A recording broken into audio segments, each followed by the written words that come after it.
If you're a beginner who's looking for a camera, this video's got you covered. I've put together a list of options that will meet the needs of different types of buyers, whether it's price, performance, or quality. For more information on the products, I've included links in the description below, which are updated for the best prices. Like the video and subscribe to the channel for more content like this. Number 5. Best for content creators is the Sony ZV-E10. The Sony ZV-E10 is the second room of the series and is an excellent blog camera that can shoot stills pretty good when they do it. It is also cheaper, and cheaper than many rivals. Using the ZV-E10, you immediately get the impression that this is a camera primarily for video, not photography. There is no viewfinder and no mode button on the back to quickly switch between modes. This is more likely to happen with still photos than with video. This does not mean that smartphones do not like ergonomic pictures, but most people manage fine. But if you're still focused so far, forget. To the best on the other side, of course, the video is great. The 4K 30 pixel image is cruise and spicy and symbolizes Sony video autofocus. The built-in microphone is also useful. This is a rare feature on a camera like this, and it comes with a handy windscreen, which really makes the difference. The lack of stabilization is a shame. Perhaps the rooms would have become too expensive, but they would have been welcome nonetheless. Number 4. Best budget is the Canon EOS Rebel SL3. The EOS Rebel SL3, also known as the 250D and 200D Mark II outside the US, isn't Canon's cheapest DSLR, but we think it offers the perfect combination of features, performance, and value. First, it's the smallest and lightest rotary screen DSLR, so it's not as bulky as some of its competitors. It also adds a new processing engine and 4K video recording capabilities to its predecessor Rebel SL2. We were impressed by the responsive touchscreen, quick start uptime, and excellent dual pixel CMOS autofocus system that works even when shooting 1080p video. The high shooting speed of 5 FPS can't compete with modern mirrorless cameras, so people who like sports or action shots will have to look elsewhere. But if you can afford to pay more, the EOS Rebel SL3 EOS 250D makes a lot more sense than Canon's ultra cheap DSLRs, like the EOS Rebel T100. Number 3. Best mirrorless is the Canon EOS R10.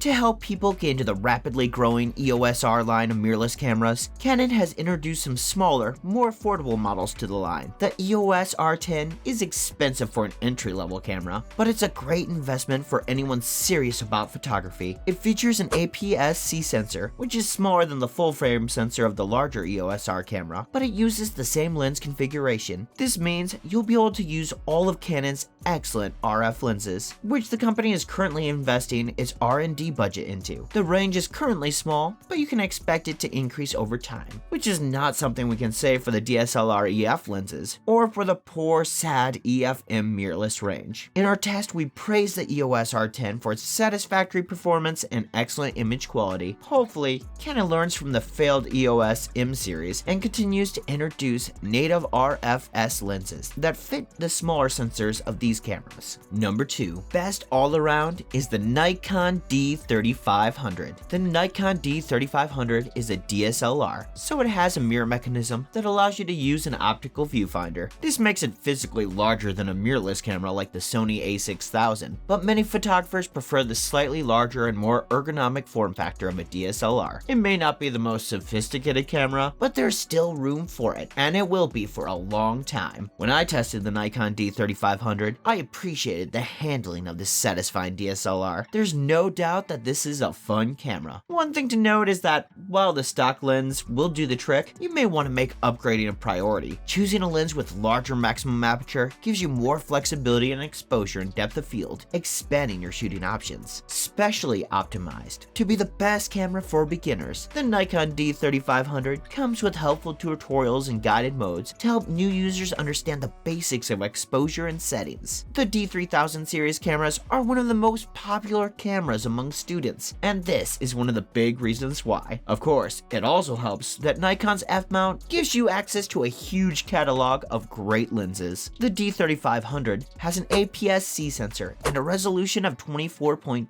megapixels. This is basically the same as the a6000 and is a good combination for most purposes. DSLRs aren't as fashionable as they used to be, but the Nikon F system offers a variety of fantastic cameras for when when you need to step up to a pro like the Nikon D850. Number 1. Best overall is the Fujifilm X-S10. The Fujifilm X-S10 is the most expensive option on the list, but it's one of the most complete, with features suitable for both new and advanced users. It has been replaced by the Fujifilm X-S20, but this model is more expensive and beginners will benefit more from the X-S10. It's a well-built camera with a fully articulated screen and a comfortable grip, and it's one of the few cameras you can find in this price range with faster shutter speeds or built-in image stabilization to keep you handy when you shoot. Video ready to use, the internal camera uses the same sensor as the enthusiast-focused Fujifilm X-T4 to capture fantastic images out of the box. Beginner photographers can also use film shaping profiles to change the look of their photos with post-processing. This means that buying a more expensive camera body leaves less room in your budget to buy a variety of lenses. So if you're still not sure what kind of photography you want to take, you won't be able to enjoy the full value of such an expensive camera until you gain a lot of experience. But if you want a high-end entry-level camera suitable for a wide range of photo and video work, this is it. Alright, that's all for today's video, guys. Please drop a like if you enjoyed the video and subscribe to the channel if you'd like to see more videos like this.